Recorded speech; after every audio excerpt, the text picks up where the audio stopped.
Hello everyone, and welcome back to your daily government and financial news update. In today's video, we'll be discussing the chances of Donald Trump once again running for president and what Republican Senator Lindsey Graham recently said about his chances of winning.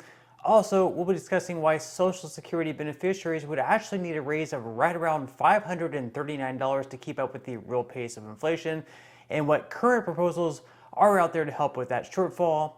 And finally, we go over some updates in the stock market and Bitcoin.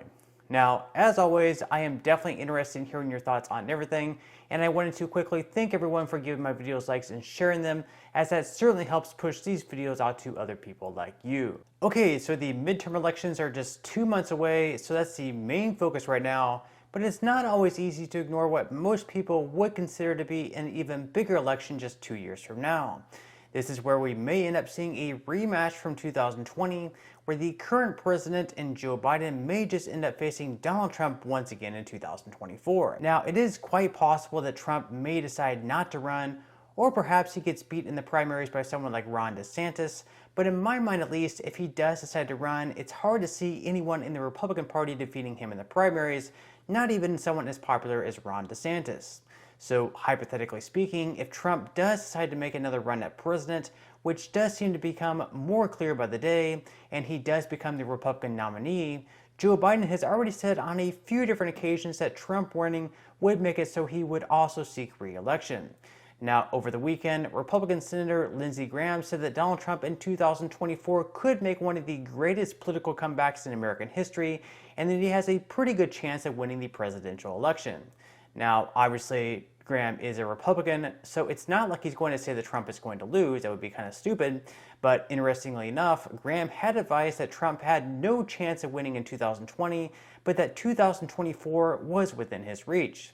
Graham said, if you lose again, the history about who you are and what you did dramatically changes. If you come back, it will be one of the greatest political comebacks in American history. And if you get 4 more years, you can do some pretty big stuff.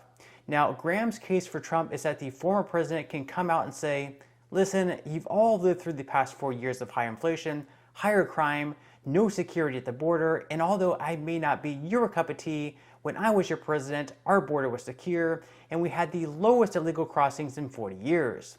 When I was your president, I stood up to China and they listened. When I was your president, we had the strongest military since Ronald Reagan.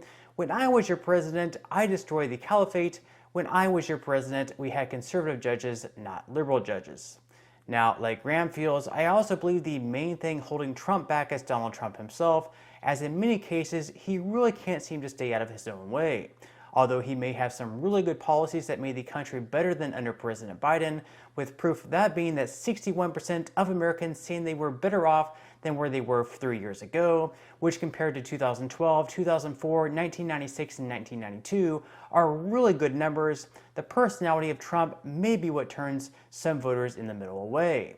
Regardless, Joe Biden's personality hasn't really been all that much better, as he smeared anyone who disagrees with him as a semi-fascist, so unless you agree with absolutely every single policy that Biden makes, that somehow makes you this terrible person. Along with that, on average, Joe Biden currently has an approval rating of just 42%, which is one of the worst in history at this point in time. In recent polling, when voters were asked whether they would vote for Trump or Biden, we've seen some mixed results, with Biden edging out Trump by 1 point in the recent poll by Emerson College. So with that said, leave a comment below whether or not you think Biden or Trump should run again, and if they both are running again, who do you plan on voting for? Okay, so now moving into some news regarding Social Security. Back in May, the Senior Citizens League released an article showing that since the year 2000, Social Security beneficiaries have lost 40% of their buying power. According to Mary Johnson, who is a policy analyst for the Senior Citizens League, this is the deepest loss in buying power since the beginning of the study in 2010. Social Security purchasing power tracked by the study plummeted by 10 full percentage points from a 30% loss of buying power in March of 2021 to 40% in March of 2022. The largest increases were seen in home heating, gasoline, food, and Medicare Part B premiums.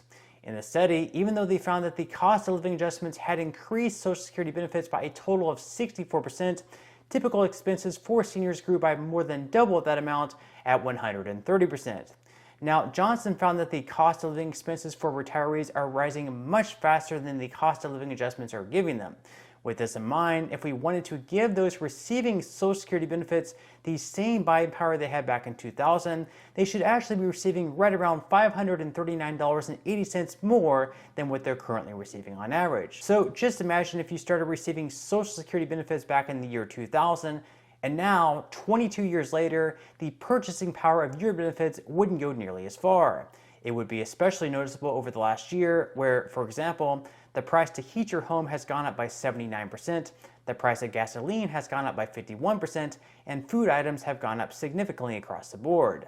Now, I can't say that there's any bill that would close the gap on the $539 that seniors would need to receive to keep up with the cost of living increases since 2000, but there are a couple of different bills in Congress that could help. The first being the Social Security 2100 Act by John Larson, which would increase the benefits by 2%, as well as expanding the program to other people.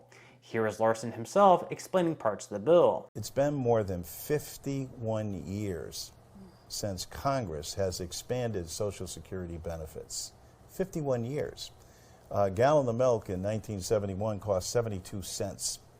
A lot has changed during that time, and especially for our senior citizens, people over 65. They have been impacted the most, and especially during this pandemic and during these inflationary times.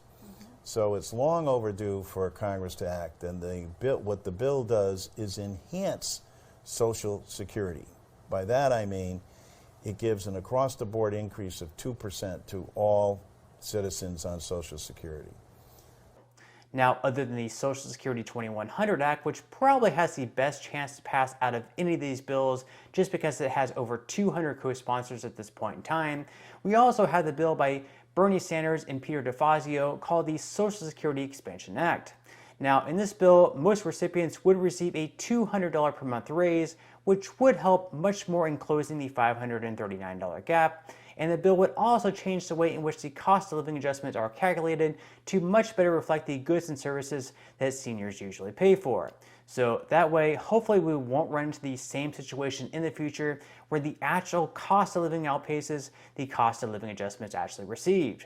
Now, as far as the 2023 cost of living adjustment goes, at the moment, it looks like on average people will receive anywhere between $150 to $175 more per month, which will certainly be helpful with all the extra inflation during this past year, but unfortunately for a lot of people may still not be enough. Okay, so now quickly moving into some money news where stocks once again dropped yesterday with the S&P 500 falling off by 0.41%, the Dow Jones down by 0.55%, and the Nasdaq in the red by 0.74%. Futures for today really aren't looking too much better either, with Dow futures down by 0.11%, S&P 500 futures down by 0.17%, and Nasdaq futures down by 0.24%. As far as Bitcoin goes, it also took a pretty huge hit yesterday, actually a huge hit, dropping by nearly 6% and is now back into the high 18,000s. Now, even though stocks and Bitcoin have been dropping pretty steadily over the past few weeks since the Fed Chairman Jay Powell came out and announced that there were more rate hikes to come to hopefully lower inflation, and that there would be some economic pain to come for that from businesses and families, it actually wouldn't be too bad of an idea to start investing just because you can get in at some pretty good low prices at this point in time. So with that said, it definitely wouldn't be a bad time to start investing, or if you've already started investing, to continue dollar cost averaging in. So if you would like to receive 12 free stocks and $5 worth of Bitcoin, in the comment section below, I will be leaving a link where you can receive just that from my partner in Webull. And even if you don't feel like investing at this time for whatever reason, once you receive the free stocks, you can always sell them for what they're worth and then transfer that money right back to your bank account.